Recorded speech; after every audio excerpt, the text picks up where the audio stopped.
Assalamualaikum warahmatullahi wabarakatuh. Perkenalkan nama saya Siti Rozak, NIM 1193025. Perkenalkan nama saya Abdul Jalil Hawari, NIM 1192005. Assalamualaikum warahmatullahi wabarakatuh. Perkenalkan nama saya Putri Masaro Rahab, NIM 119230034. Saya Sylvia Dea Adinda, NIM 1191639.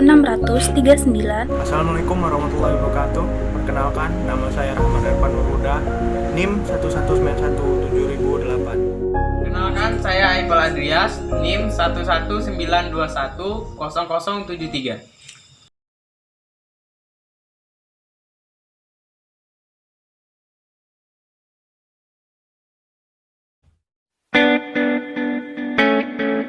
Research-based learning merupakan model pembelajaran yang mengarah pada aktivitas analisis, sintesis, dan evaluasi, serta meningkatkan kemampuan mahasiswa dalam hal asimilasi dan aplikasi pengetahuan.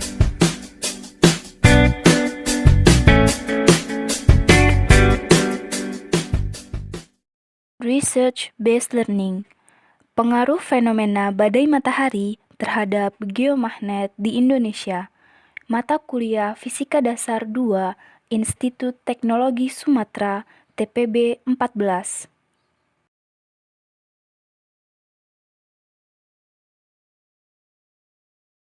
Badai matahari merupakan aktivitas matahari di mana matahari beraktivitas dengan medan magnet bumi.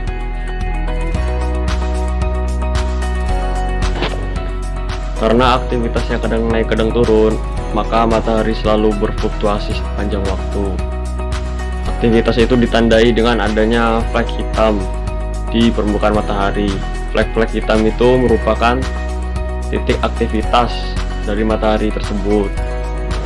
Titik-titik hitam itu biasa disebut dengan sunspot atau bintik hitam, di mana medan magnetiknya sangat kuat di antara permukaan yang lain. Jika sunspot terlalu banyak, maka daerah tersebut memiliki aktivitas yang sangat tinggi dibanding lingkungan lainnya. Di sunspot inilah terjadi atau sering terjadi ledakan yang sangat besar. Semakin banyak sunspot, maka jumlah ledakan akan semakin tinggi atau besar.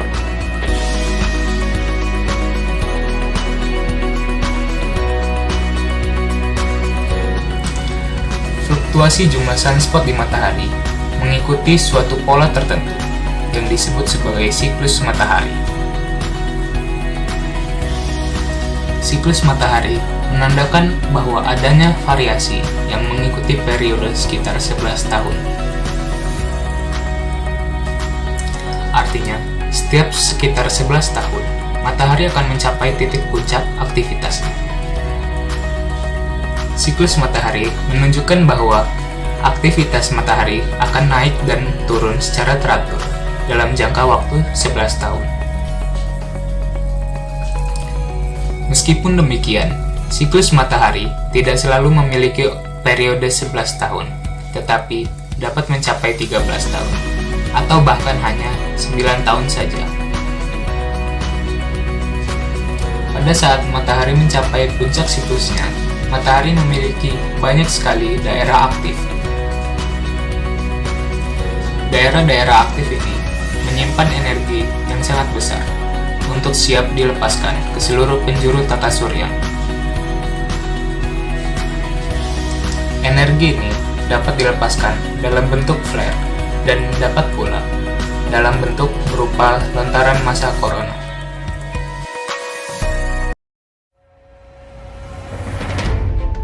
Kali ini saya akan melanjutkan presentasi dari teman saya tentang aktivitas matahari. Aktivitas matahari memiliki puncak siklus matahari yang telah terjadi beberapa kali dalam sejarah kehidupan manusia. Di antaranya terjadi pada tahun 1978, 1989, tahun 2000, dan juga pada tahun 2011. Puncak siklus matahari tidak dapat dikatakan sebagai momen sesaat karena tidak dapat dihitung dalam hitungan hari maupun hitungan jam. Puncak siklus matahari pada umumnya memiliki rentan waktu yang cukup panjang sehingga mengakibatkan kemunculan sunspot yang lebih banyak dalam satu kali siklusnya. Ketika terjadi CNE, Partikel-partikel dan medan magnet yang dilontarkan ke antariksa akan dibawa oleh angin surya. Kemudian, angin surya akan bertumbukan dengan magnetosfer yang mengakibatkan injeksi medan magnet listrik melalui mekanisme rekoneksi. Energi tersebut akan menyebabkan pertumbukan arus cincin di sekitaran bumi.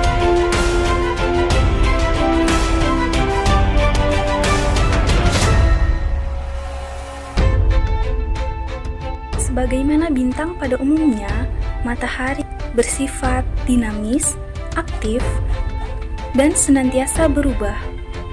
Aktivitas matahari menunjukkan kondisi dinamik di matahari akibat perubahan medan magnet yang ditunjukkan oleh variasi jumlah bintik matahari pada permukaan matahari termasuk flare, prominensa atau filamen, dan coronal mass ejection. Periode puncak matahari pada masa silam telah mengabarkan kepada kita beberapa kemunculan flare dan CME yang sangat dahsyat. Meskipun demikian, bumi kita telah dilengkapi dengan perisai magnetik yang sangat kuat sehingga mampu menahan ledakan dari matahari. Buktinya, bumi kita mampu bertahan melewati puncak aktivitas matahari dari waktu ke waktu hingga hari ini. Peristiwa flare dan CME inilah yang sering kita sebut atau yang biasa dikenal dengan badai matahari.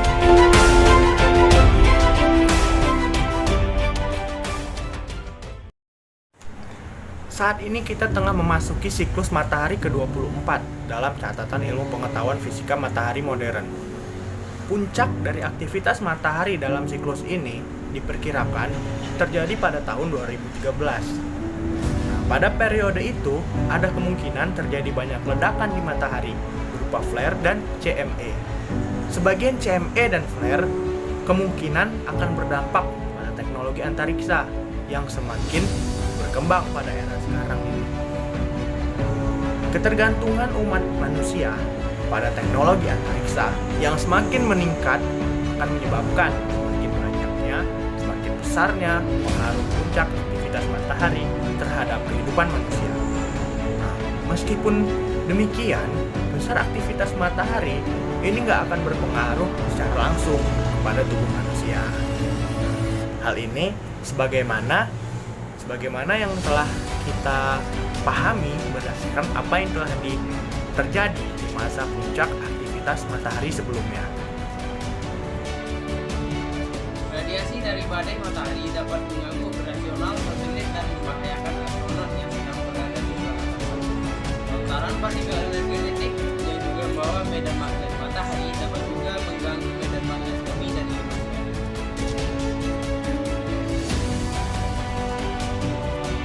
Gangguan medan magnet bumi dapat dilihat sebagai aurora dan dapat juga mengganggu migrasi burung yang menggunakan medan magnet sebagai pemandu arah. Gangguan pada ionosfer dapat mengakibatkan komunikasi radio terputus, sinyal satelit, dan sistem navigasi hotel yang terganggu.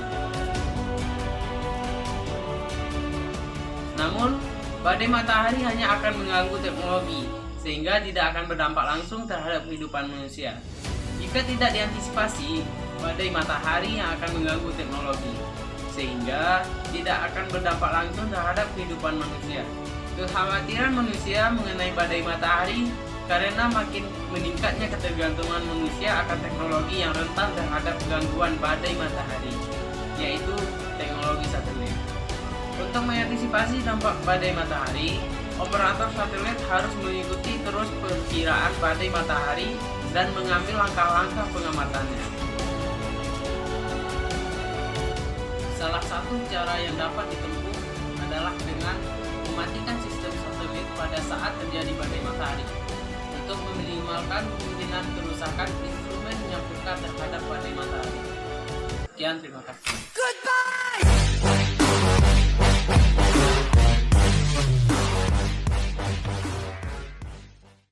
That little mouse, 'cause I'm an albatross.